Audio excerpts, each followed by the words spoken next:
Hi అండి, welcome to nut home. ఈరోజు weight loss రెసిపీలో second recipe వచ్చేసి పాలక్ చపాతి. దీంట్లోకి నేను చిన్నగా కట్ చేసుకున్న పాలకూర, ఒక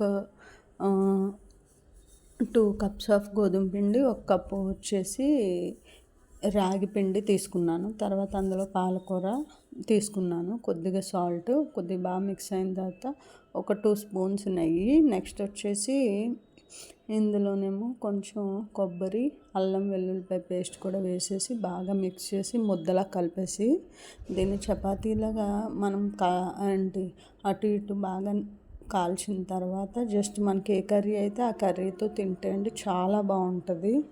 నేనైతే ఇలాగే చేశాను. ఒక్కొక్క రోజు ఒక్కొక్క ఆకుకూర కలుపుతున్నాను ఇందులోనే. నా ఛానల్ కనుక మీకు నచ్చితే లైక్ చేయండి, షేర్ చేయండి, సబ్స్క్రైబ్ చేయండి. వెయిట్ లాస్కి ఇది కూడా చాలా బాగుంటుంది, టేస్టీగా కూడా ఉంటుంది. ఇదిగోండి, ఇలా అటు ఇటు కూడా రోస్ట్ చేసేసి మనం కాల్చుకోవడమే.